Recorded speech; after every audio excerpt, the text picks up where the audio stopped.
32 go to the island, 32 go to Prince George, and 32 come to Kelowna. And we just started our third year class right now.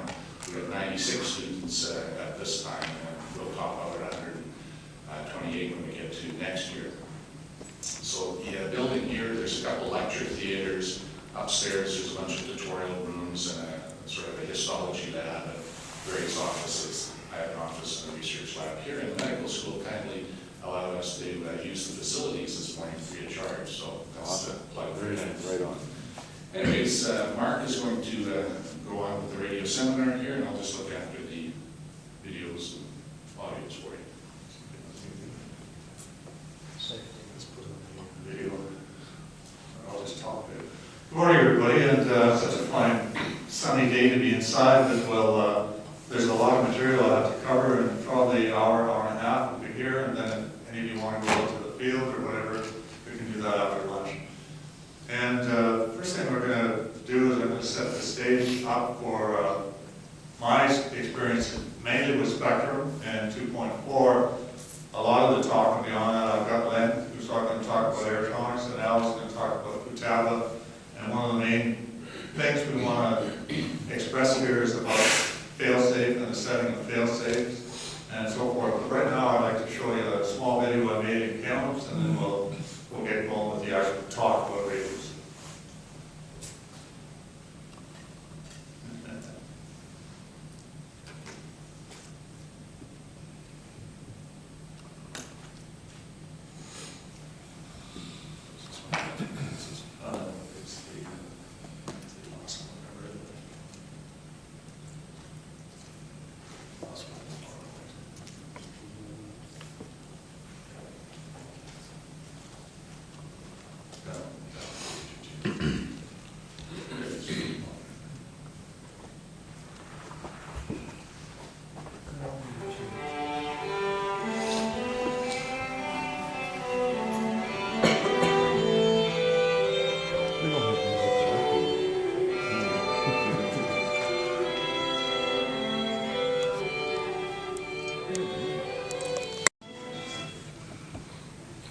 I'll discuss a little bit later. When I first started flying this plane, it's a twin otter electric. I had a lot of radio problems, and I'll explain that as we get farther into it.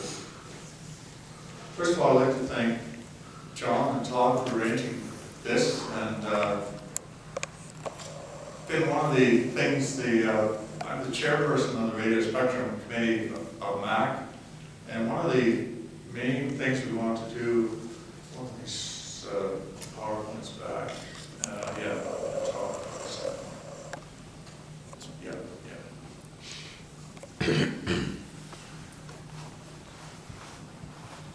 Oh, that's a PB, so it's the national committees.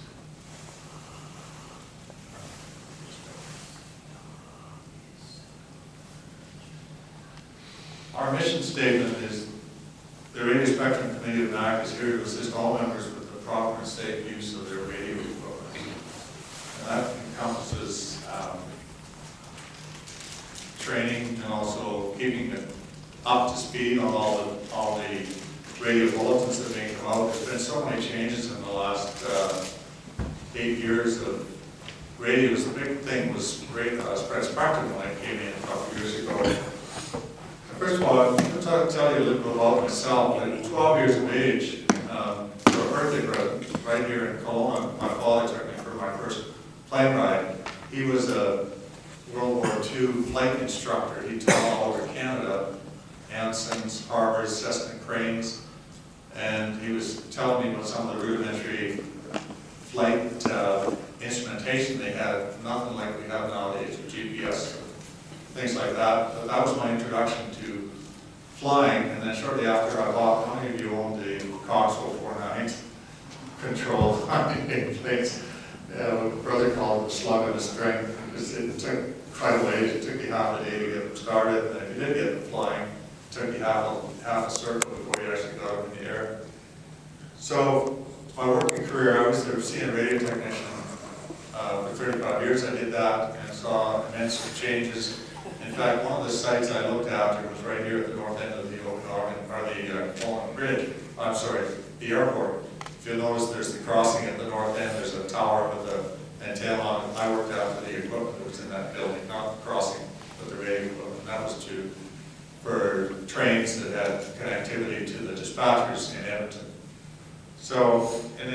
2005, I accepted the chairperson for the Radio Spectrum Committee, and it really was a steep learning curve because that was about the time that 2.4 gigahertz spread spectrum systems were coming online, and I had worked in the field, communications field, for 35 years and had never heard of spread spectrum. We had a system in the Northwest Territories called stratospheric scat.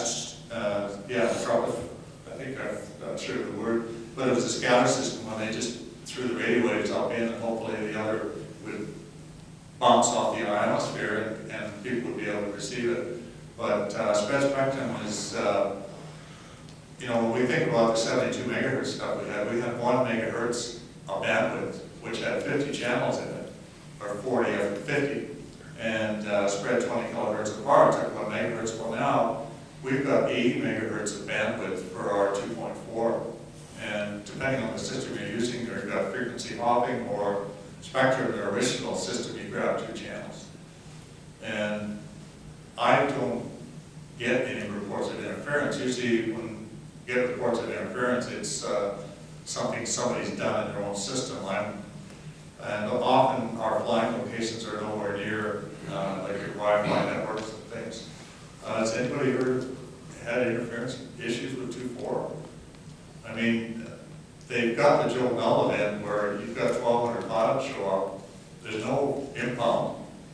There's 5 flight lines. If the flight station's open, you go and fly. And your interference, they've had some issues when a lot of guys have had radios on. That's why some of them got into the hopping scheme, DSNX. So it's robust. It's got the features outweigh what 72, but then it's a benefit for both because there's fewer people on 72 and everybody's on 2.4. There's very few conflicts radio-wise, interference-wise, when you go to the field now. So I also sit on what's called the Radio Advisory. I represent MAC on what's called the Radio Advisory Board of Canada. We've been chairing that. And right now, the big thing that the advisory board, we work with Industry Canada, is the explosion of smartphones. So when you have the smartphone, you need more bandwidth. So they're having to move stuff off certain bands so that everybody can have a smartphone.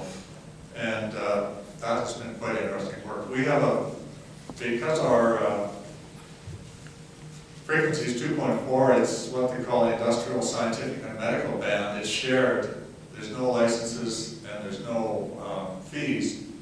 We're self-regulated.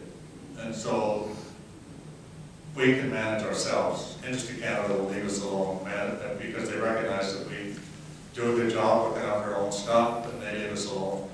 And the 2.4 has been, I bought one of the first systems that came out was the DX6, and it didn't have all the features that the new things have. And I never went back. I think everybody that's switched, is there anybody left in 72? I'm sure there are a few. And how old is your radio now? 4 or 5 years. Yeah, and Ken? same. About the same. Yeah. So when you go to the field now, there's probably a couple of you flying on 72, that's about it. Yeah. No, Gary, you're the one? The only one, thank God.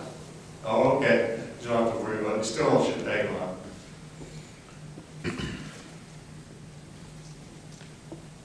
So one of the things that Radio Spectrum Committee did was we worked with the First Person View Committee, and I'll talk about that a little later, on the guidelines. And interestingly enough, quite often we'll follow the AMA, the Academy of Model Aviation or Model Aeronautics in the States. But this particular venue or committee, we were able to set the guidelines in place so that the AMA is following us and also Australia. And their guidelines are pretty close to what we are in first person view. Now moving ahead, the basic reason I'm here is to talk about fail-safe and preventing radio failures when you're flying with 2.4. One of the most critical things is a good voltage, a steady voltage supply, because if the voltage dips below a certain level, there's a relinking time where your receiver has to figure out which transmitter it's going to talk to. And that was one of the biggest things where they got the brownout problem when it first came out. So Spectrum came, Don't use that comes with the radio. Go to Lester's or someplace and buy that. That's 2,300 milliamps, 5 cells. the good 5 cell, is this one on? This person, you. Should say first. It's like this person.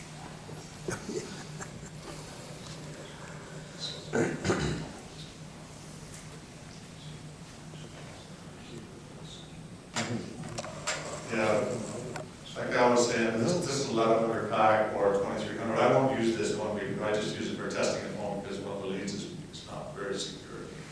And also in the Cessna that you see there, I've got a separate battery supply. I'm using a 2-cell A123 life battery, and it's separate from the power to the motor.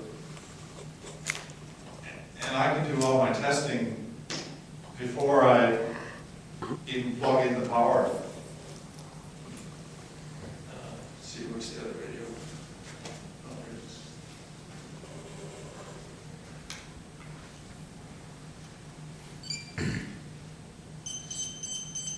I have telemetry on this, so it'll give me a bunch of warnings, and I'll go through that here in a few minutes on this particular plane.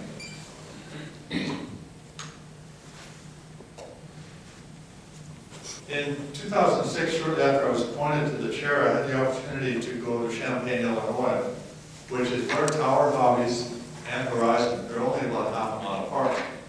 And we got to tour both plants. It was quite interesting because Tower Hobbies back in 2006, 4 semi-loads of material, supplies, batteries came in every day. 4 semi-loads went out. So they handled a lot of stuff. All their pick and pack was with, they just put the order on the machine and it goes and picks it, and the guys put it together and send it out to you. It's quite interesting because the tower was, we were escorted through the building. There was only certain rooms we could go into, certain questions we could ask. And the next day we went to Horizon. They met us at the door. They said, I'm so-and-so, go anywhere you want, see you in 2 hours. So that was the difference. And Horizon is ex-Tower employees, and I think Tower was ex some other company. So 2 of the big, other than Hobby King right now, 2 of the big, world's biggest distributors of model airplane parts are like within half a mile of one another. And it was quite interesting because at the time they were bringing out a twin-engine something. And as I'm driving into the parking lot, they're trying to land this airplane in the guy's pickup as it's leaving Horizon. So he was quite surprised because they brought it up over his windshield and back and down. They put it in the back of his pickup as he's leaving one of the employees. So Horizon was very interesting. And while we were there, we had the full talk from Horizon on spread spectrum. They had a lot of failures along the way. And in fact, they almost gave up and almost made them go until they met a fellow by the name of Paul Beard, who was a spread spectrum expert who worked in Silicon Valley in California, and they were able to get the first system out. They had it in cars first. You know, cars are one plane. When they had to get into the different planes and talking horizontal plane, the vertical and turning of airplanes was a challenge to them, and that's when Paul came in and they were able to figure out how to get the systems working. Also at the meeting were all the committee heads from all the AMA, and the President of Australia was there. It was quite a very interesting meeting. And to hear Futaba and Spectrum Horizon have discussions about it, because at the time, Futaba had not tipped their hat that they had been using spread spectrum systems in industrial applications for about 15 years. So Spectrum took the gamble and got ahead, and I don't think we've ever looked back. It's a better system for a while. So I'm just glowing about 2.4. It's a great system. So this past summer, the plane that you saw flying there, the Twin Otter, I was experiencing all kinds of problems. One of the fellows was flying it for me. He said, Mark, your plane keeps going to failsafe. You could hear the engines as I was turning where it was dropping. So it turned out I had a whole bunch of problems. It wasn't just one particular problem. I had the telemetry antenna was sitting on top of the receiver. I had a bad extension cable to the satellite receiver. I had a servo that was sticking. So it just wasn't one thing, and that was causing the voltage to drop. But because the new DSMX, and I even got the alarm, but I couldn't look down to see the screen, so you couldn't catch exactly what was happening. And after learning it a little bit better, now you can go into the telemetry menus. Maybe I should put that. I put my transmitter.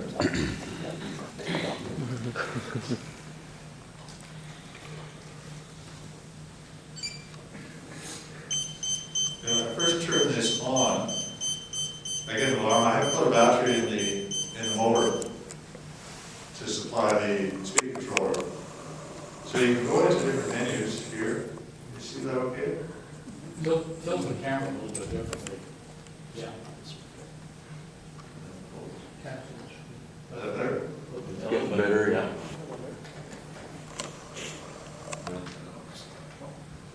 Back the other way again. I think back the other way was better, Yeah. quite a bit better.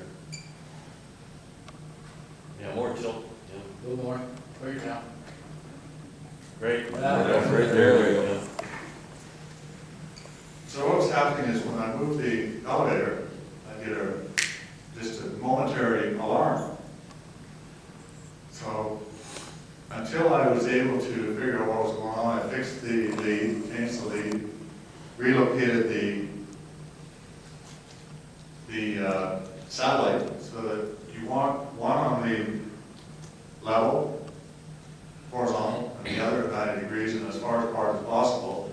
And if you can get more receivers, you're covering all the angles. Is that a camper? Look inside. The camper, look inside. Back over here. Yeah. In the plane.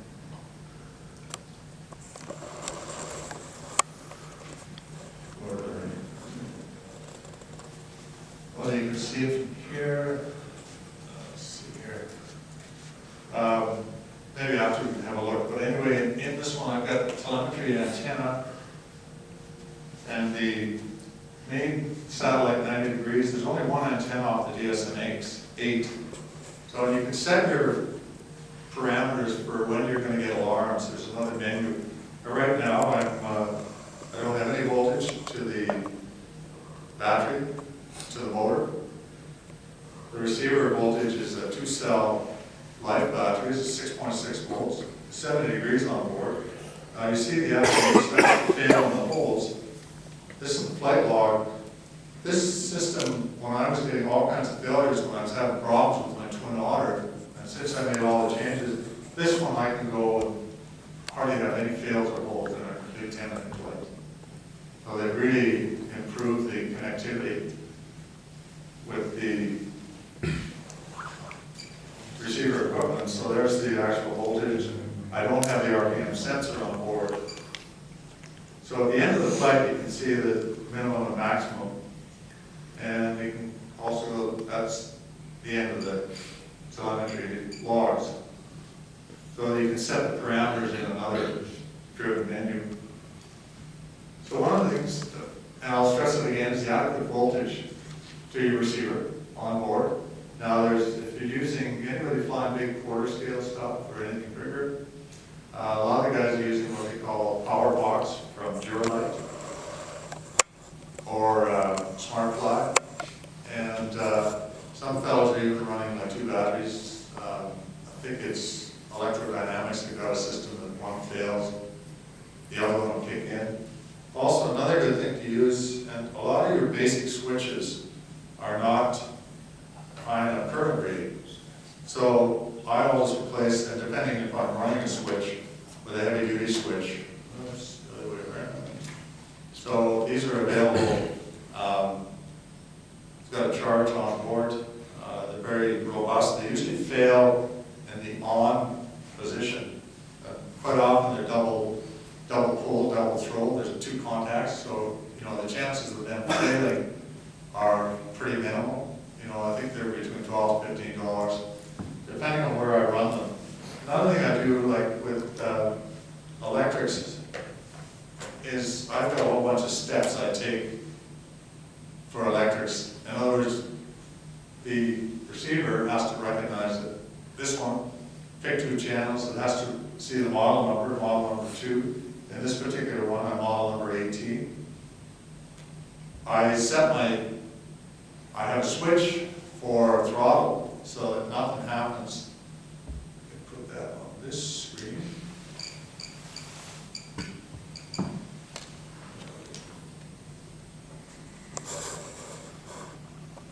There we go. The top cursor, nothing's happening even though I give it full throttle. Spectrum, you can't move your throttle anyway until first, it won't do anything until it goes to idle. That's when it's armed. Another thing I do is I have an arming plug. So this, nothing happens until I plug that in on my electric planes. So you can see where the top one, there's nothing happening even though I, pumped the throttle on the way out to the field. So now I'm ready to fly. And I've got throttle to the speed controller. Those things, I've got flaps, I can set the speed of the flaps. So that's one of the most important things. Also, with this particular receiver,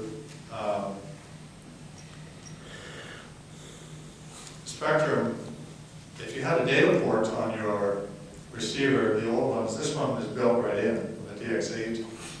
Let's see where we are here. They have, let's see, this way. Anyway, it's something here. It's a flight log. And at the end of the flight, if you want to power it, it'll give you your fails and holes. Morning. And it's a good way, and Spectrum will list what's acceptable, where it's 10, 8, 10 in flight. And, it might be something as simple as, I know a couple of my airplanes, like a small, I've got the first person view thing right up against the wall there.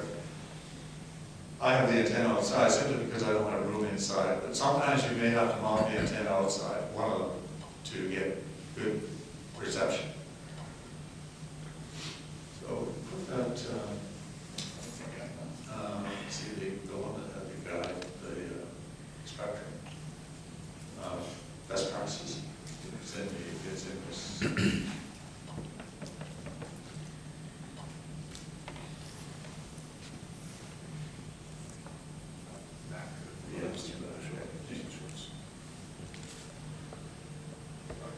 It's in the down 2 or 3. 1 or 2.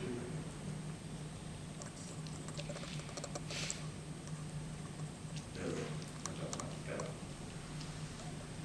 Now Spectrum has what they call the installation best practices, and this can be applied to all planes, all receivers.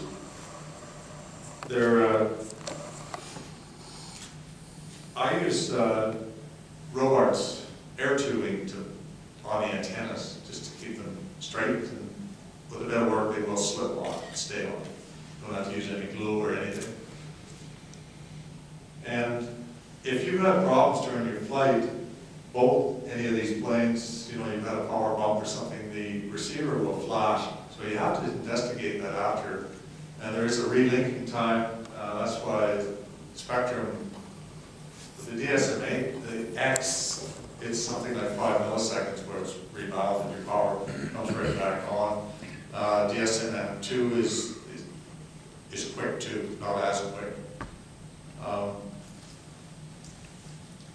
Spectrum, they don't recommend using any amplified wire harnesses, and do not cut the antennas. I've had guys, I guess the price guy in some of these, you've got real long antennas, but the antenna, the actual receiving part of for the receiver is way out the end, but people want to cut them. No, please don't cut them. It's not going to work on you. And one thing about Spectrum and a lot of manufacturers right now is they don't want people fixing their radios. Perfect example is my DS7.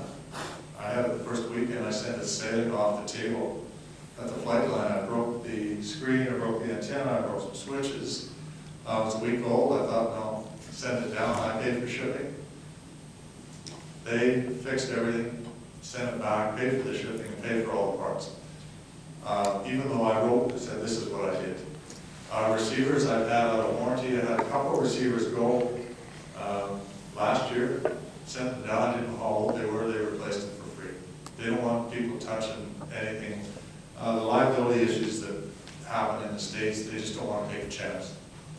So if you run into problems where you're always having to rebind your receiver, or it's continually flashing, you put another receiver in, it works, send that in. They'll put the related software in, you usually won't have to pay. Might have to pay to ship it down, which is next to nothing, and it's well worth it. Let the experts fix it and determine what's wrong.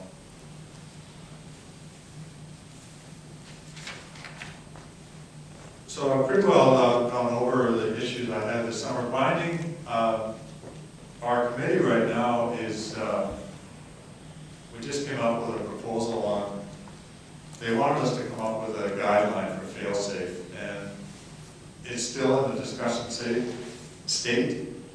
So we recommend that you set your throttle during binding at either idle or off for electrics, so that if your transmitter, you lose connectivity, your throttle will go idle.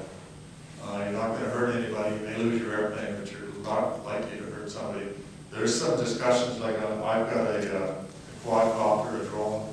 If you lose a motor on it, no matter what you do, it's not, you've got return to home features, but it's not coming home with 3 motors out of 4.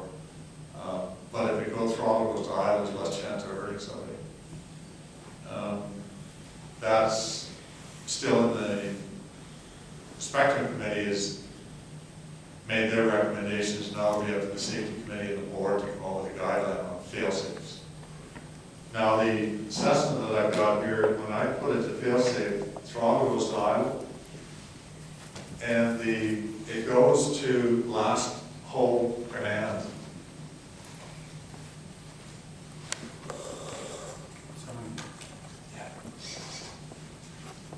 Set to arm throttle.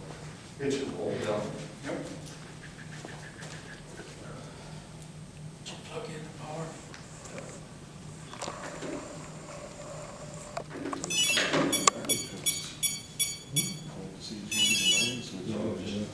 Pull it down in case I don't throw it forward.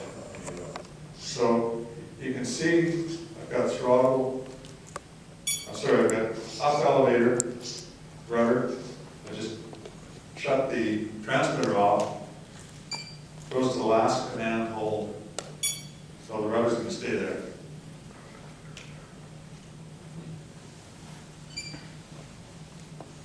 Reconnects. So this one, I'm just going to run this a little bit.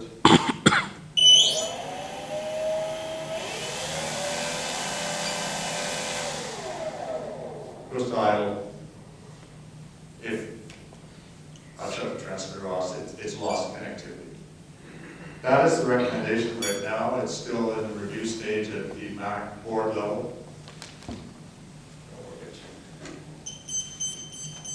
So the transmitter's telling me I've lost the voltage. So I can tell you now that because I powered it down, it lost the information. Sure. Now, did anybody have any questions I've gone so far on this? Any thoughts, or ideas, or questions so far? Yes? Second point under do's, it says use the maximum number of remote receivers. What does that mean? On my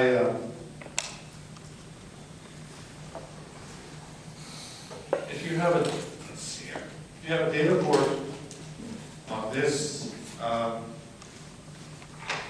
more than one satellite, there's a main receiver inside, right there, and then there's another one here. But some of the guys flying the big quarter scale stuff, they're running 3 and 4 receivers, so they get 45-degree angles, horizontal, vertical, Carbon and fiber. less. I'm sorry. There's a carbon fiber receiver. I'm sorry?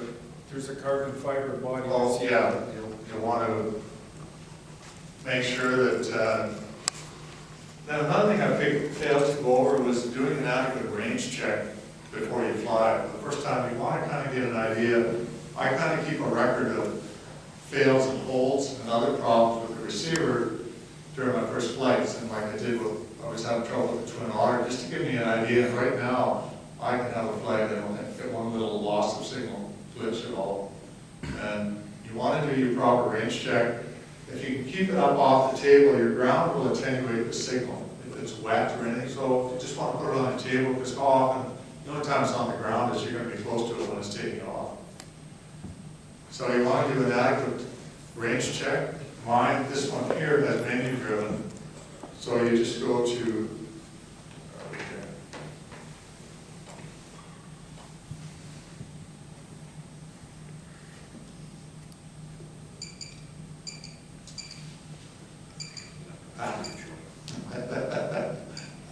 where are Light display is coming here up. you? Okay, yes. Find the first here, range test, right there. You go on, he's told the range button down, it'll give you reduced power, and it'll even tell you the distance to go. So there'll be a little bit of a lag time once you'll see things will quit moving once you reach the end of the range. And this radio is absolutely amazing. So now they're I had a question. You talked about checking for the blinking receiver if it had lost connection during flight, and that would help you diagnose.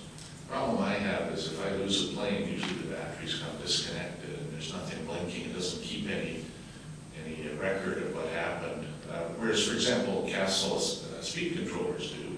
You know, they keep it, even if you disconnect the power, they'll still go log what happened up to that point, including receiver voltages.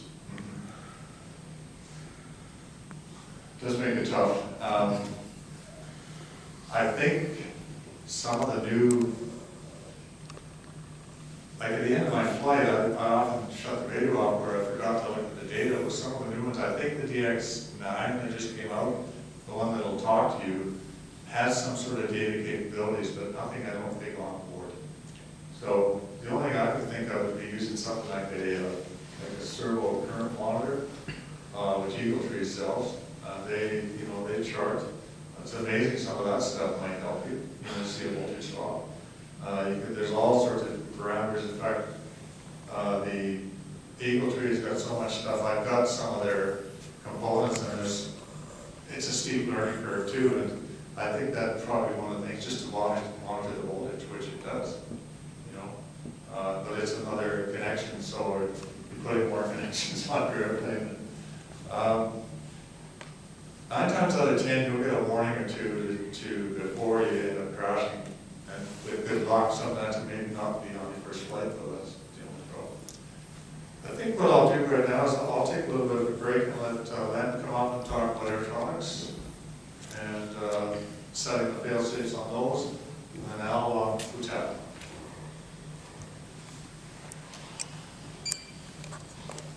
It's pretty simple. It won't take quite as long as what,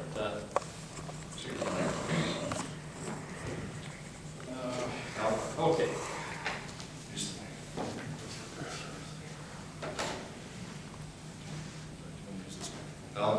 I think, okay, John. Can everybody hear me okay? As long as you talk, we can hear you. So I speak a little louder than most anyways.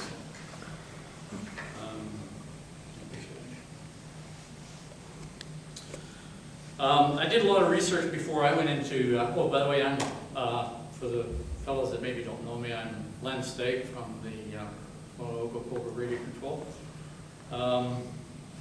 Been in the radio control a long time, went through some pretty basic radios, and when I went to 2.4, I actually did a heck of a lot of research, probably spent more time than my wife would have liked me to have done.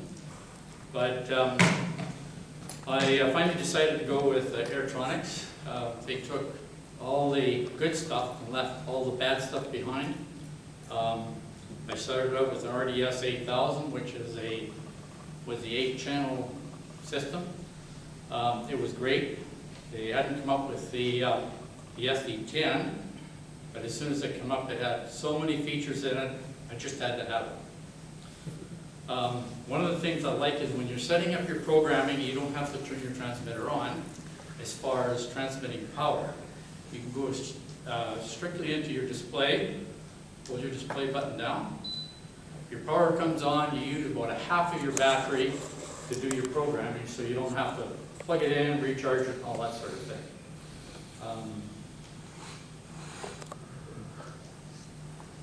You basically start with three different, you have your system, you have your surface and your, what they call F mode. It's three different areas that you do your programming in.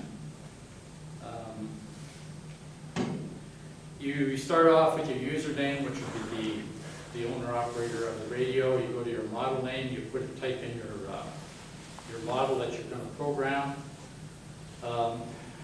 You can go to down to direct model select here, and there's three switches on the side. Oh, yeah, there are here. 1, 2, 3.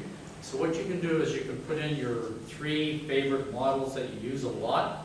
So when you, rather than go into your menu to select the model, you can go directly to your, like say pushing 1, I've got that set up for my Twin Otter. Turn your power on, everything's done. You're ready to go. And so on and so forth. And if you want to select another model, your power has to be off before you reselect it again.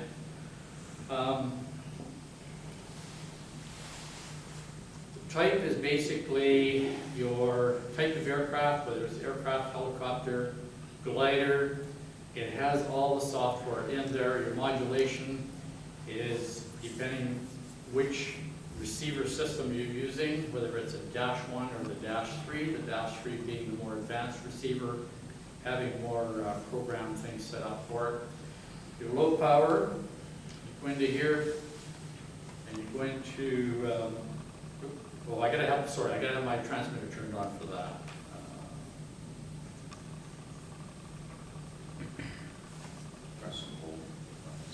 There we go. Low power, do your range check, you're done with that. It'll stay on low power for I think it's 3 minutes, and then it automatically goes to high power. Go back to normal, where you go. Initially, with the -3 receivers, which is the preferred receiver, it has more features on the receiver. They initially started out with about 30 paces away from your airplane. Now they've reduced that down to 20 paces because it requires less power for a link up and to maintain your length than what 30 paces initially that they thought was required. Anyways, we'll get into our fail-safe here. In your fail-safe, all of your channels on the -3 receivers can be activated for fail-safe.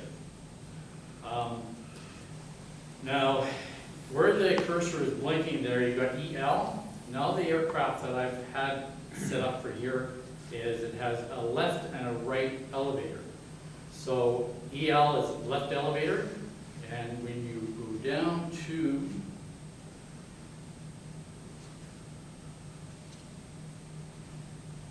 there should be one more in here.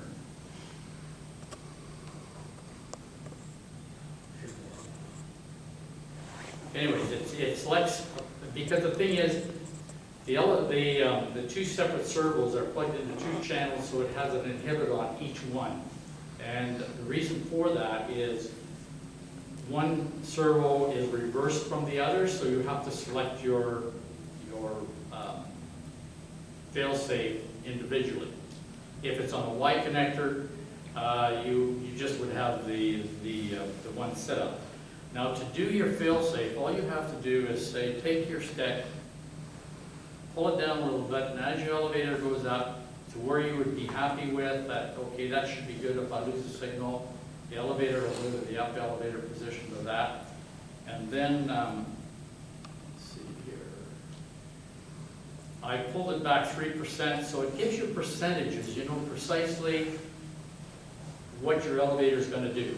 So if 3% isn't enough, you can pull the static stick back a little bit more, hit your yes button, and it'll tell you what the new percentage is. Now, if you want to clear it, all you do is hit your yes and no, go back to inhibit.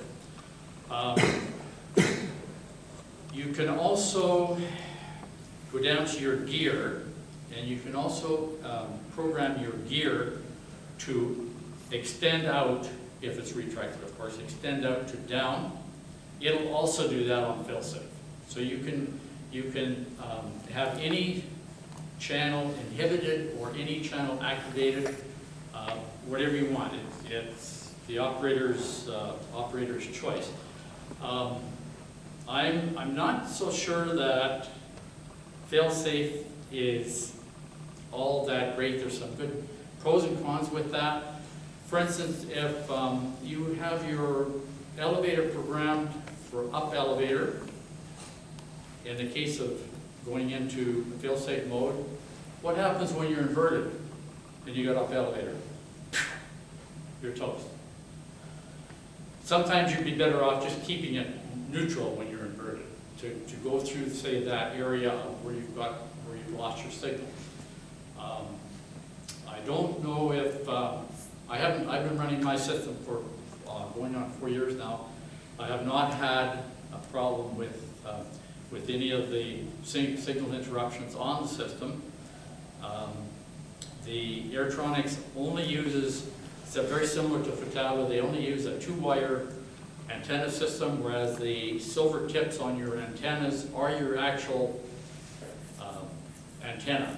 The rest of it is a coaxial cable. In other words, what a coaxial cable is, you have your center wire, and then you have a braided covering over top of that, which is basically just a lead out. So when you install your receiver, that is the big thing with Airtronics, and I'm sure Futaba is very similar, is they say mount your whiskers or your little silver things at right angles. They can be anywhere, up, down. Generally what I do is when I install my receiver, I have the one antenna going straight back. In other words, as far from my motor, my speed control, and all my other electronic stuff inside the cabin, it goes straight back. The other one, if I have a canopy, this is my aircraft up here.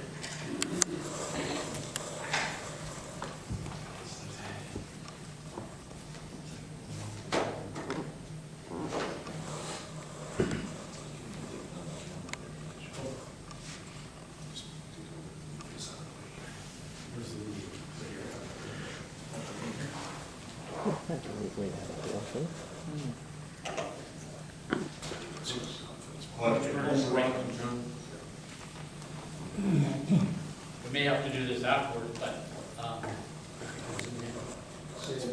anyways, what I do is I run one straight back, and then I run one straight down. So it actually, the silver tip is actually on the lower part of your comes down here, lower part of your fuse. Because it's back here, you're going to, anytime your transmitter antenna is sticking up, and you're pretty much always going to get a good coverage for your reception. If you're flying straight and level, your antenna sticking out this way, again, it's going to be right angles to your transmitter antenna. You're going to get a fantastic signal. You should never, ever have a problem.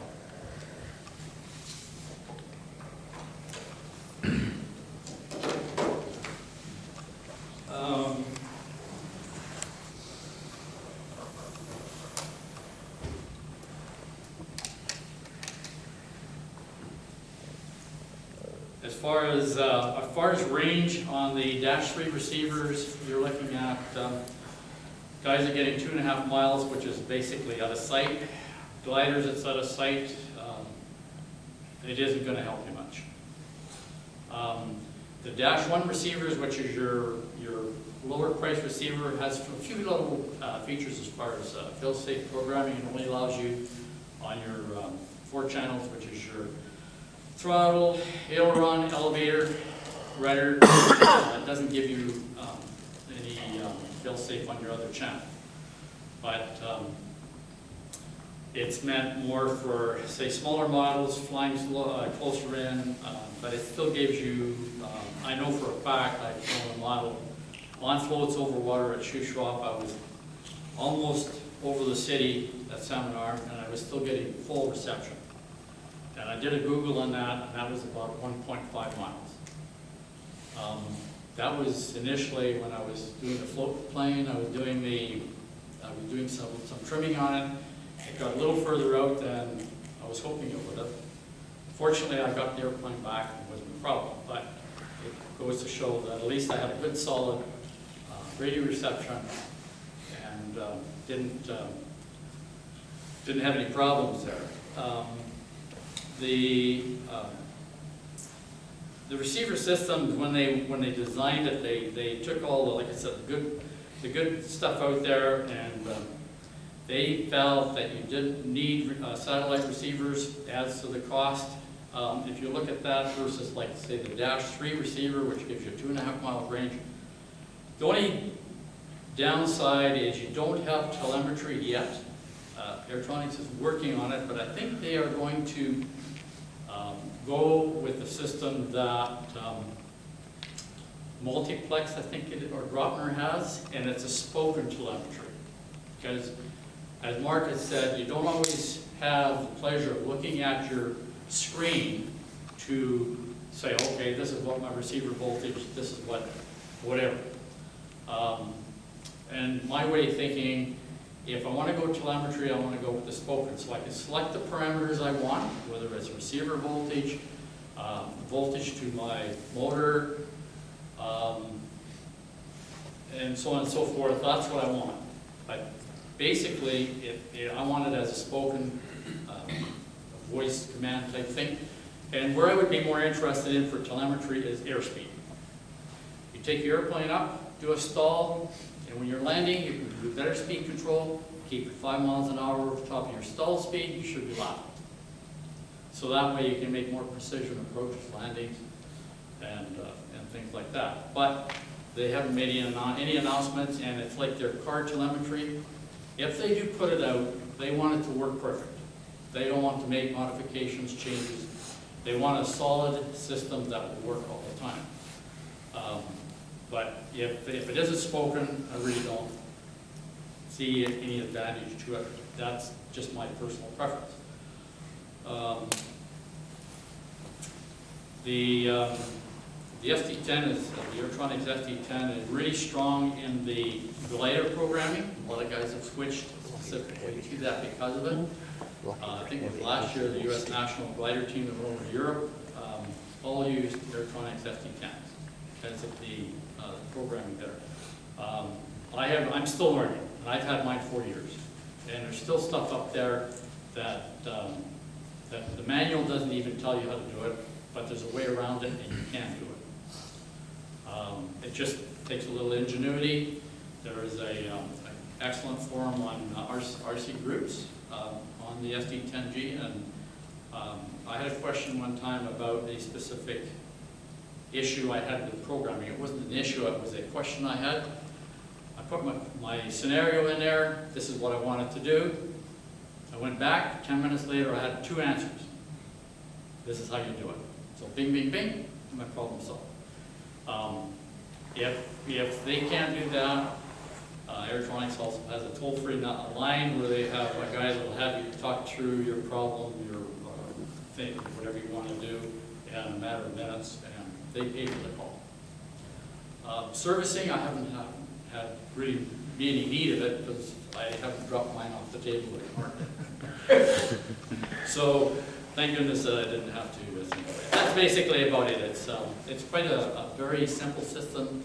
To do the fail-safe, I never even used my manual. I walked into it, turned it on, and made it work. Any question? I hope it didn't sound like a commercial because I didn't really mean it that way, but.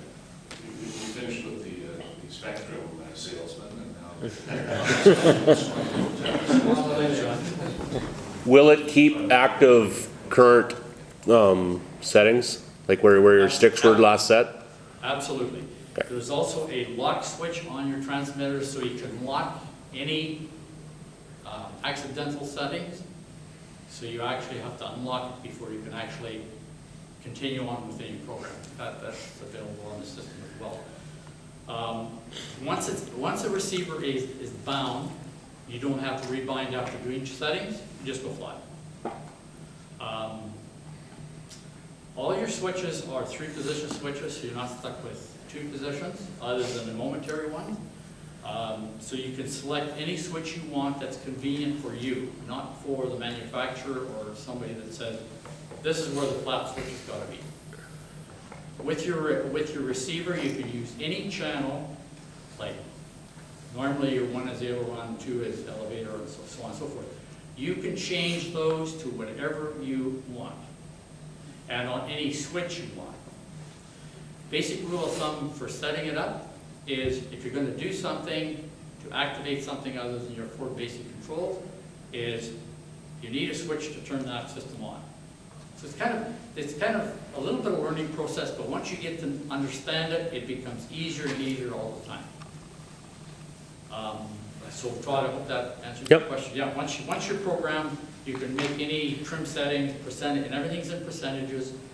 Whatever you need to do, you don't have to rebind your system. It's bound. The only time you might have to rebind the system, I never had to do that. Okay.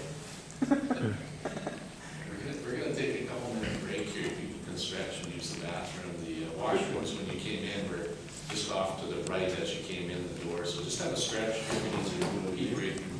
Carry on. Can I just have just one more second, John? There we go.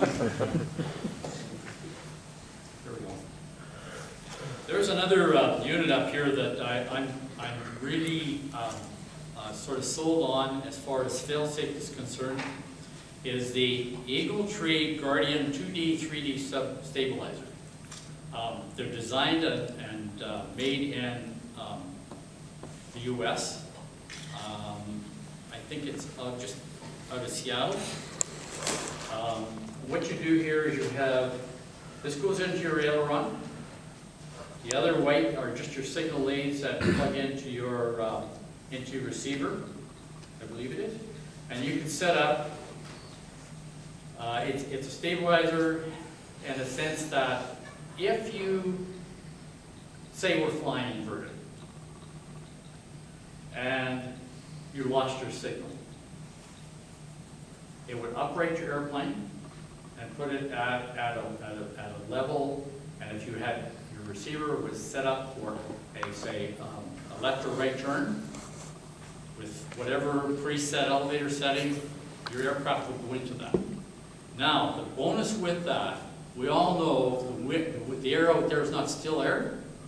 Now you're going to get, normally wing rocking. This will stabilize it, put it into, say, like a spiral, and at no power, you're going to spiral down, and eventually, yeah, you may have to pick up a few pieces, but you're not going to get somebody hurt. So it's going to keep the airplane fairly in close proximity, and so you can control any of, and you can also have, should be able to have it set up so that it will go into the, probably 3D mode would be the best to have it default to. And so basically you can spiral your airplane down or until such time as you regain your signal. Okay, we'll back in 5-10 minutes. The digital world.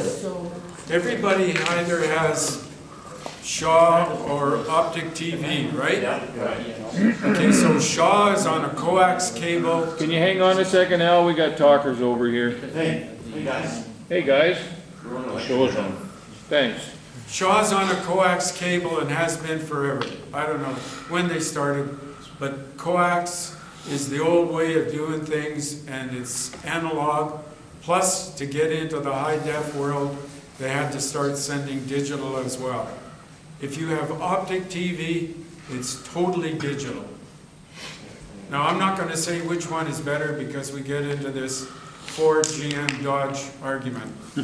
But this is the old world of the Pony Express and when the railroad started, where they had a single wire running down the railroad line, and the guy had a key, not this way, so that they could talk Morse code. So this thing understands Morse code. That's a dot, that's a dash. Anywhere in between is an extension of that dot till it gets to a dash. Does everybody follow me? Yeah. And all it is a digital pulse. Now, it doesn't matter whether it's like that or it's like that. What comes out of the back end of that receiver on this part is digital pulses. Nothing exotic. Turn that around to the other end, that's exotic.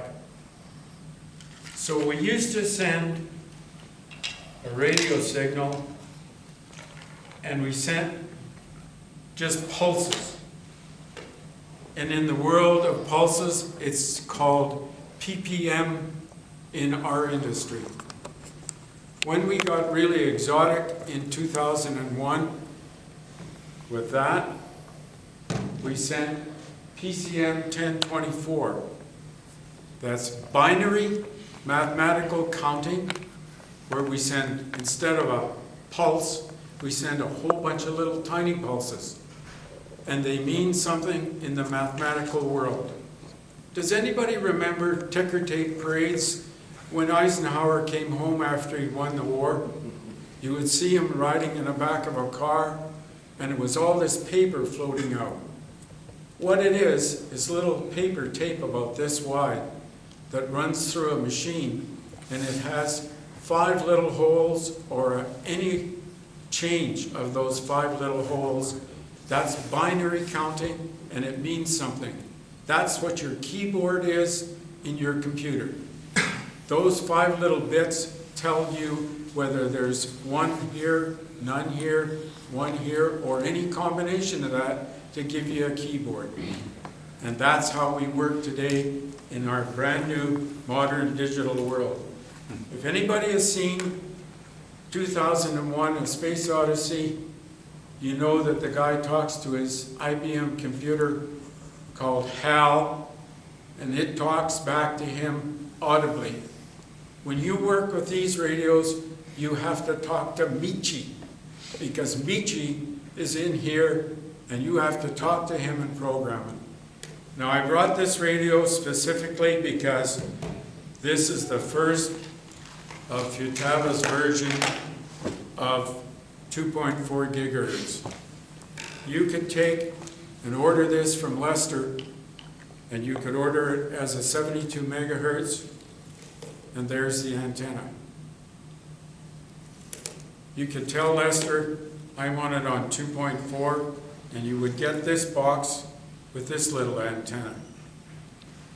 Everybody okay with that? Mm-hmm. Why Futaba? Well, I don't want to say a bad word, but I used to fly pattern. And in the pattern world, it's you have to have the best resolution you can have on that. If you're a pylon flyer, you have to have even better resolution, and it has to be perfect. This, when it operates, goes 60 degrees one way to 60 degrees the other way from center. That's 120 degrees. If you send information at 1024, you can have 1,024 steps in 120 degrees of motion. So that's a hell of a fine amount of control that you have. Forget the fact that your fingers can't do 1024. This can, and that, and this can. Now, I don't want to get too exotic because there's the manual. But this radio only wants to know 3 things to get started. When you turn it on, it's in the 1024 mode, it's in 2.4 gigahertz, and when you turn it on, it tells you what? The name of the airplane you're flying. So when you first go into this, you have to first tell it what model you're on. This has 12 models. This is old technology. This is from 2001. Now we all know that computers, if you buy one at Christmas, by March, it's totally obsolete, right? If you went down to London Drugs in March of next year, after you bought yourself a brand new computer, it's obsolete, there's another new model. Same thing with every TV. It used to be 5 years between updates on TVs. Then it went to 2, now it's 1. So if you bought your wife a brand new TV at Christmas, it's obsolete in March. When you go into here, this wants you to tell it what model you are on. Okay? And the second thing, it wants you to tell it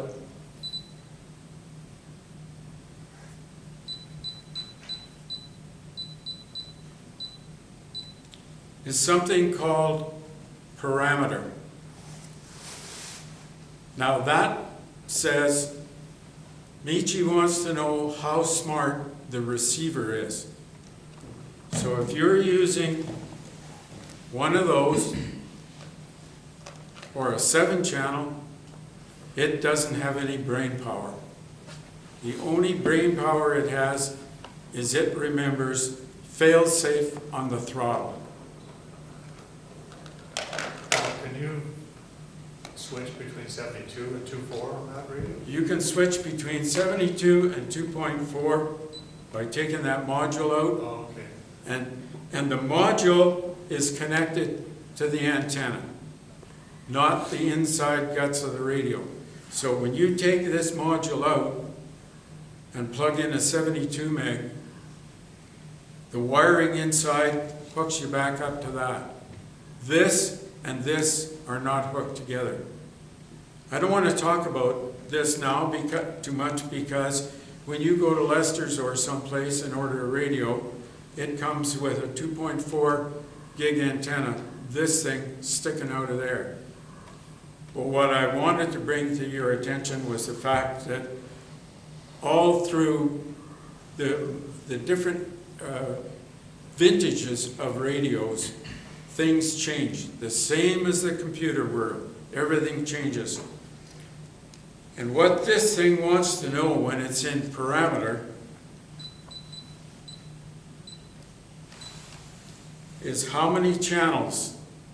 And if I have it set here for 7 channels, that's those 2. They're too small to have a brain, so the only fail-safe they have is on the throttle. Okay, guys?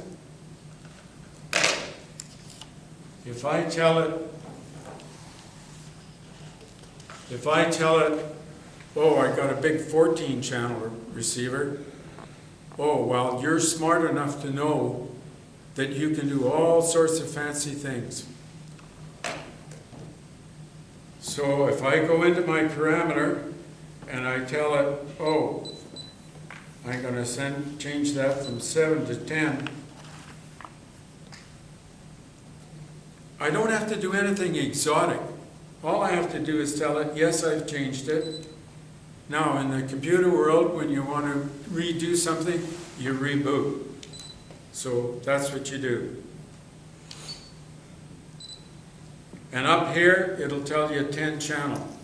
If this was on 72 megahertz, it would tell you PCM. Now, when I turn the radio back to my programming,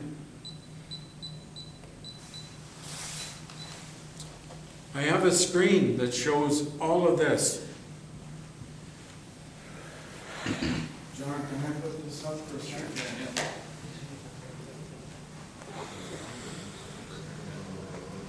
Can you see that, guys? Can you see that? It tells you you can do anything you want. And you can change all of these and make them fail-safe, or you can change the the amount of movement you have when you're in fail-safe. Now, because you got this fancy 7-channel, you can do that. If I boot up again,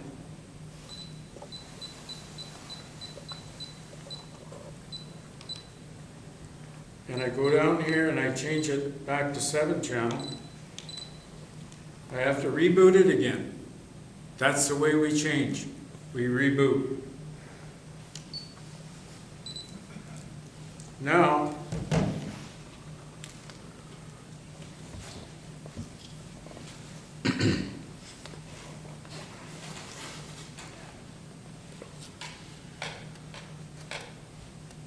one thing I should mention that Mark mentioned. When you go into your individual models and you do programming for them,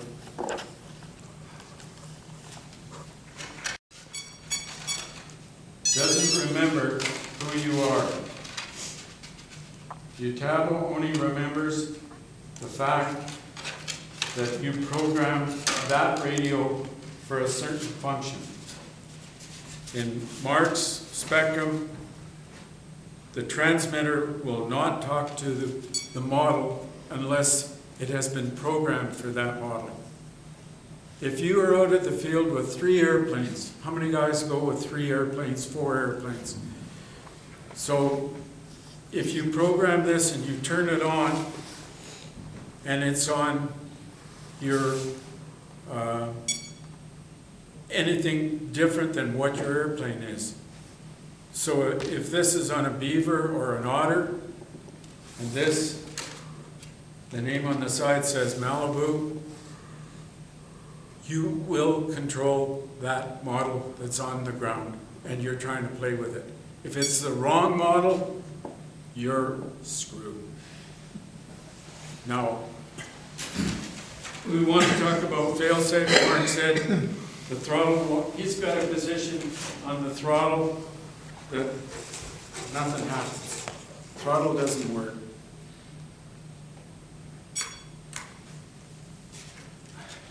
When you go to the field, I want to teach you a word. The word is CAT. C-A-T-T. Means controls, antenna, trims. Where are your switches? Where are these? And then when you're ready to go, throw down your timer. Okay, so that's CAT. And hopefully you will look down when you're at CAT and say Malibu, Malibu. Because otherwise, you can do anything to any transmitter that you've bound to. So how do we bind? Well, on this receiver, you take a tiny screwdriver, you put this up nice and close, you push that little button there, this will flash back and forth from green to red, and when it locks on red or green, you're bound. That's it. You're bound. There is no rebinding. None of this, when you change a function in the transmitter, you don't rebind. Once that's locked on, it's locked on. Now, if I do throttle, and I do my controls, and I turn my transmitter on, what's everybody see? The throttle quit, but the last position is held. So that's the brain in this thing. It says, when you turn that transmitter off, man, I shut down the throttle, but I held those. So if that was the position, you're in trouble.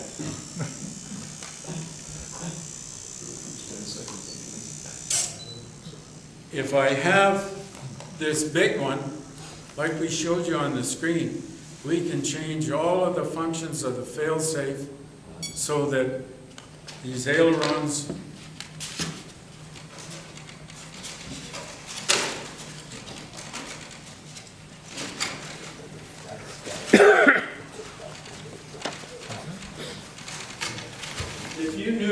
which way you flew at the field, you could say the throttle went low. We made right turn on the aileron, or on the rudder. We gave a bit of up elevator. And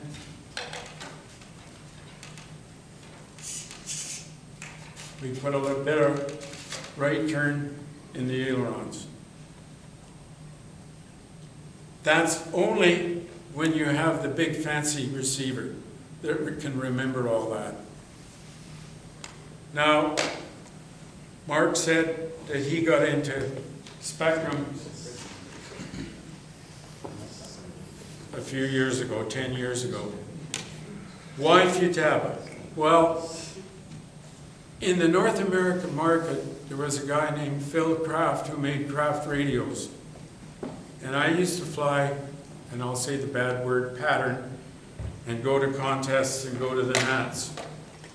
And all of the radios in use at any big function were Kraft radios. Phil Kraft decided he'd made enough money.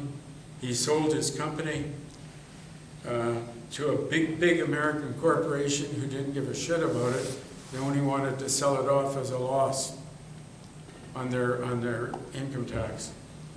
So the guys at Kraft packed up all their designs and went over to Japan and sold them all their electrical engineering designs.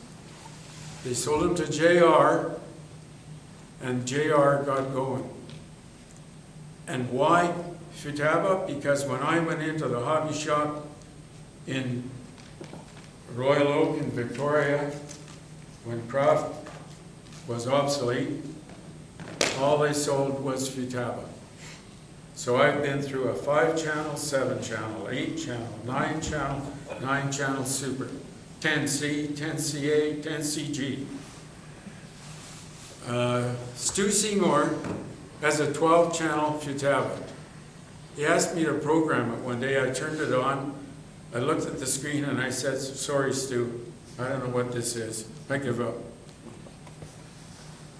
Futaba used to have a 12-channel, a 12Z, a 14-channel, a 14Z. Those all die. They're just like the computer.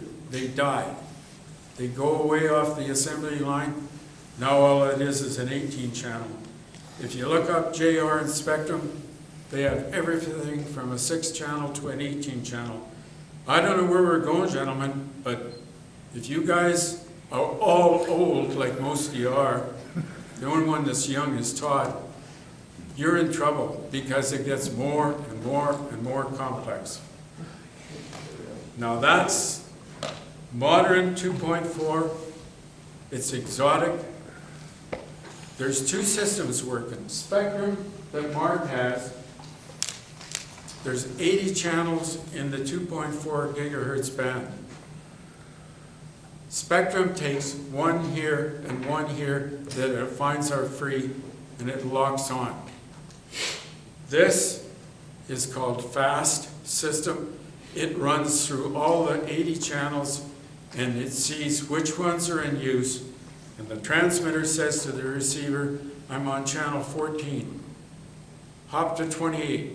They hop. Then from 28 he hops back to something else, and he hops, and it does it all the time. So that if there's any channel free in those 80 channels, this knows what it is and it'll hop there. If you've got a JR system, JR was in bed with Spectrum for the last 7 or 8 years. So they had that system. As of this year, if you have old JR receivers and transmitters, they're obsolete. JR is changing to the Futaba system this year. So it's all new receivers, and the guts inside it are all new. Spectrum's DS and X, the latest system they have, is hopping too. Is that hopping between how many channels? I'm not sure, like, they've all kind of got their own algorithms. Like, I know High Tech says, okay, we're taking top band, we're going to skip through it,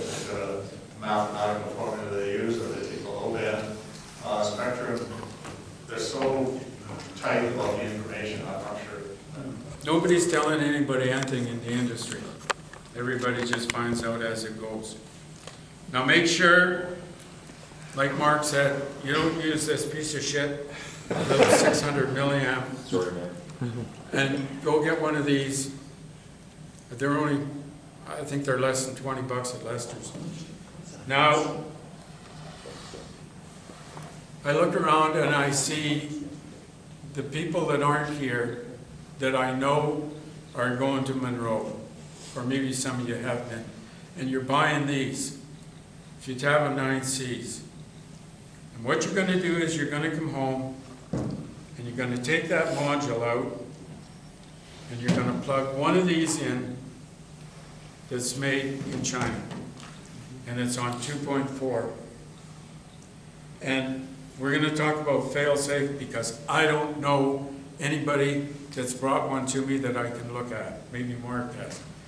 But they put a module in here that has an antenna like that, and you buy their receivers and you go fail-safe. Well, this transmitter was made in probably 1995. And so it has two ways that it can work. It can send old-fashioned Morse code, or it can send binary mathematics. If it sends Morse code, it says PPM when you turn the screen on. Up in the top right corner, it says PPM. If you're going to send digital signals in the binary mode, you have to change it. And you go through the same procedure that you did with this. You call up what model number it is, you go to the parameter column, and you change it to PCM. And when we used to buy PCM receivers for this, they were $200 in 1990 money. And that's a hell of a lot of money. This thing here will do 14 channels, and it's worth about 120 bucks, I think. So if you change this to send PCM, I don't know what your receivers do, because the PCM part of this is in Michi, in the guts. It's not in here. Everybody okay with that? So if you're doing it, you're on your own. You can talk to Mark, but don't talk to me, because I have no idea what happens.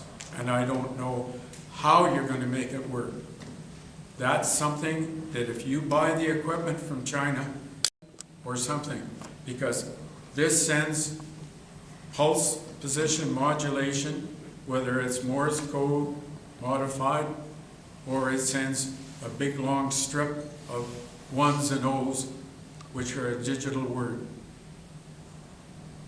So anybody want to ask me anything about that? Because I don't know nothing about it. But I know one person brought the radio to me and said, I know nothing about this radio. How do I even program it to make it work? And that was his object, was after I programmed a model for him in it, he was going to go home and put the 2.4 gigahertz equipment in it. Now, how he can do that and set a fail-safe when he doesn't know anything about how to program the radio is beyond me. Okay, guys? Good, thank you, Al. I got a question with regard to FCC and CI approval on transmitter and receivers. Where is Max sitting on that? Industry Canada only. Sorry? Industry Canada only. My understanding was if there's FCC, that Industry Canada follow with that and vice versa. No, no. It's long and cumbersome. I tried to get Industry Canada to recognize FCC tests, but the manufacturers have to get Industry Canada. And we've just rewritten the guideline explaining our position and where Industry Canada stands with it. And we're going to use discretion on this because we've got American flyers coming to Canada using FCC only equipment. We're not going to jump in with the police on this. What about non-FCC, IC certified equipment in Canada? What's the stand on Mac and Mac insurance? Because there's so many. Two questions. Orange receiver. I'm going to stop you here. There's two questions on this. Max is Industry Canada only. Insurance is another matter, and they will answer that question if you ask them. How are they gonna handle it after an accident? I don't know. It's a what ifs. So so nobody's really, come out and committed themselves one way or another, whether they will or won't. Exactly. In other words, we'll worry about after the horse. Yeah, Industry Canada's position on this is, and I've had long discussions with them about it, is our radios are not impacting anybody using non-approved equipment. If we were impacting other users in that band, then there may be some action taken. I won't use the non-approved receivers, just as a matter of principle, because these manufacturers haven't taken the time to have a quality product. That can be, we can debate that for hours. So that's the position of MAC, is Industry Canada. So I think the next thing, and I don't want to drag on this too long, is let's go right to the first person view. And then if you have any questions on that, I've got a little setup. I'll put that on after once we're done because it's not that clear on the screen. So this is the video we made last year in Kelowna on first person view. Was there any questions on that? We covered a lot of material. Yes, Sal? Do you get disorientated as to whether you're going north to south, east to west, or, because watching your video and knowing which way your field is, I'm disorganized. I don't know which, in my own mind, just looking at the picture, I can't figure out where the hell I am. To tell you the truth, what happened with me was I had the goggles and because of my prescription of progressive lenses, I couldn't get that was actually in focus. So I've not done it. I've only flown the airplane when I've used the big flat screen TV. I haven't actually flown. So most of the time I just am a spotter. So guys, I've only done it a few times, but that's why the spotter's tied into the light bars. So I think I would, yeah, I can twist it around upside down, yes. I've got one of these, and Bill Jones and I flew it, and one of the odd things I found was when you're flying overhead and you see yourself looking up at the plane, it's a very, strange experience. Out of body, so to speak. So yes, Will you be talking a little bit more about frequencies, about 2.4, if you're going to go to FPV 5.8, and will you be talking more about that later? yeah, I can do that right now. If you're using 2.4 for flying your airplane, they don't recommend that you use 2.4 for your video link because that signal is always strong. As you get farther away, your receiver is picking up less if it's controlling the airplane. So they recommend that you, if you're on 2.4, go to 5.8. I'm going to switch to 5.8 because of the multitudes of channels. The fellow in Kamloops that flies along with me, Chris, we're both on 910, so if we go out, we got to shut down. Suppose we want to go out and fly together. So, new generation hobbies, which is you saw the background. I got these cards down there. He's on the web. He's the first person view chairman, but he has a business of selling this product, and a lot of it he makes himself. And that's where I bought most of my equipment. First person, new generation hobbies in Toronto.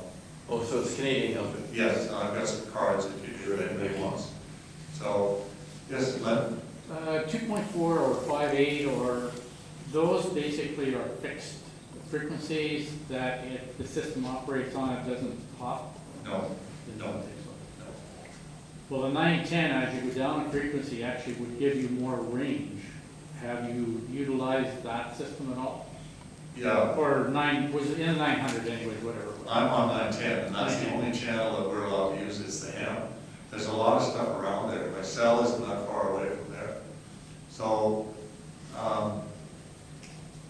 we've got a lot of information on the MAC website. If you go to committees, RC, and then follow it down to first person view, there's a ton of information there about this. And it's kind of a fascinating part of the hobby. You can take a flight, and I put the big flat screen up in the pits, and people will watch how you fly in the airplane. It's just kind of a different view, and it's actually quite clear. I know mine's not quite working that well today, but it's as clear as what was up. The one you saw with the goggles, what they had done was they took my high definition GoPro image that I put on the Twin Otter, and that's what he put in this thing there. But it's just to give you an idea what it looks like when you're flying. And one of them, they just took it out, I was flying along, and somebody come right up in front of me. And I don't know, that's not on that particular video, but it's quite interesting. I do a lot of filming, but just on the front of that one, I can put a GoPro camera. I've never hooked it into the first person view, but I follow up with a couple guys, and it's quite interesting when you take it home, put it on your big flat screen TV, and man, were those guys that close to me? Or we actually had mid-air last week. That guy had chopped half his tail off. He still landed it. Got it all on the video. So these things are, it's changing overnight. You can only get so high a definition signal with those cameras. The cameras are good because the bandwidth can't put enough resolution. It's up to about 7.1080 is most GoPro cameras now. But it's quite a fascinating part of the hobby. So, yes. How long did it take you to get some degree of comfort flying? Maybe you're not even there yet, but... I would think probably 4 or 5 times doing it, I'd get some degree of... There's a young fellow, Max, remember when he came to Vernon? He had, sitting down in the chair, I'm not using the buddy box, and he just takes it off and flies around, and it's landing right at his feet. A little harder we wanted to throw in the pond, but that's another story. But, I think just like flying probably 4 or 5 times, you could probably get used to it. So, what was interesting was the meeting I was at 2 years ago, 2010 and 2011, was the AMA was getting a lot of flack from the FAA because there was a couple guys from Austria who came over. 6 o'clock in the morning, they put a camera on a small plane and flew through downtown New York City. And then put that video up on the web. And they're called Black Sheep. So the FAA was so mad at these guys, they didn't know who they were, that the AMA was just about ready to kill first person view. Yeah. So we've limited it to within visual range without binoculars. If it gets out of visual range, somebody's going to use a set of binoculars to help you get it back. I don't see a problem, but it's not a standard. It has to be within visual range. Some of these guys are using I forget the name of the equipment, but it's using 433 megahertz, and they're long range. And some of these guys are flying them up to 10 to 12 miles away. Well, as soon as you're out of sight, goodbye insurance. It's that simple. And there's been some cases where Transport Canada is on our case right now. I don't know whether you noticed or not, but somebody was flying a hexacopter in the area of final approach to Vancouver's 26 right. And these guys were up around 2,000 feet, and it wasn't just a pilot waking up. 3 different pilots coming in on final in passenger jets saw this thing.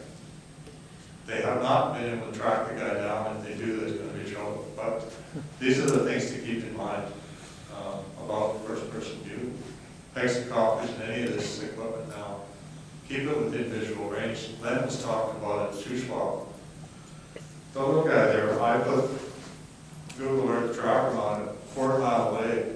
When I got home and downloaded it, 1/4 mile was as far as I could figure out what he was doing. He must have equalized I got lucky.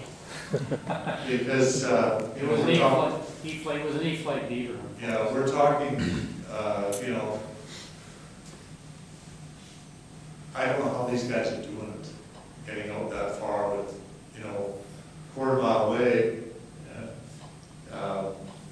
Mark, can I just say something? Like as Movie Central and Central Town, Super Channel, and the latest Jason Bourne movie is really interesting for about the first 20 minutes.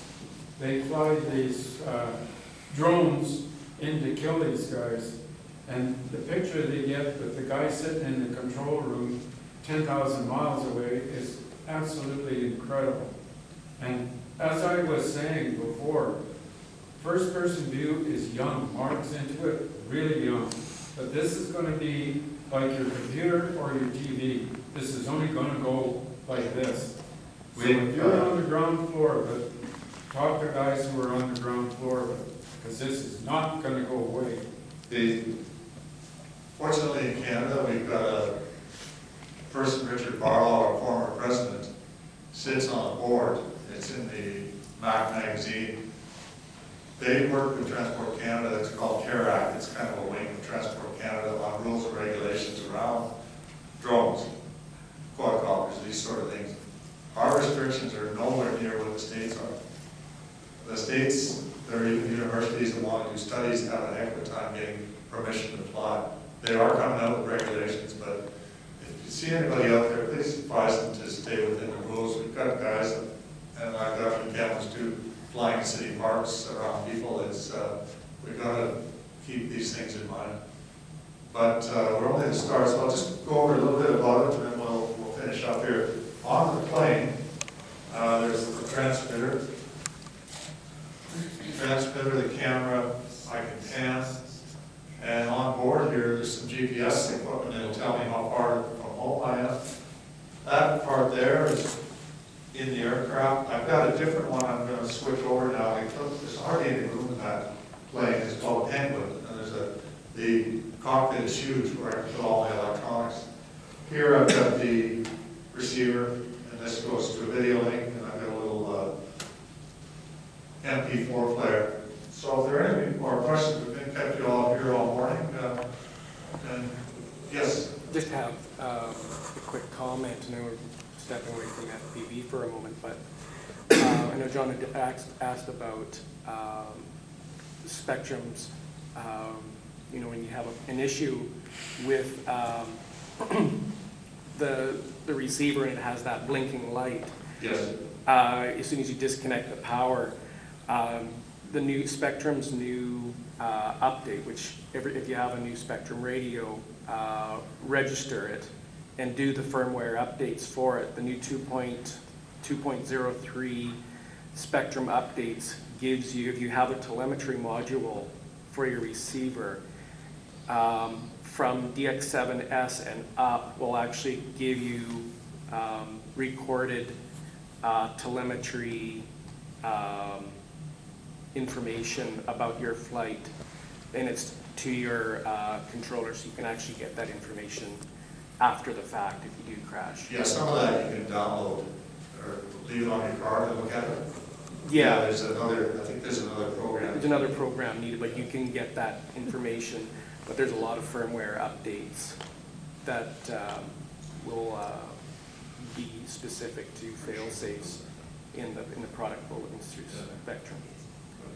Also, and I guess this is for all manufacturers, but what is stopping them from actually putting in a self-enclosed memory or battery in the receiver itself, other than weight and cost, to be able to give you that information about your flight after the loss or a battery disconnect. You can take the battery out of whether it's the FAST system, whether it's Airtronics or Spectrum or high-tech, you pull that battery out. What's stopping manufacturers from actually having a way for the receiver to actually remember that information? I don't know. The thing is, after the end of a flight, before I shut everything off, I can see what my receiver's doing and my voltage is too. So I don't think they'll end up putting anything on board. Can you see that?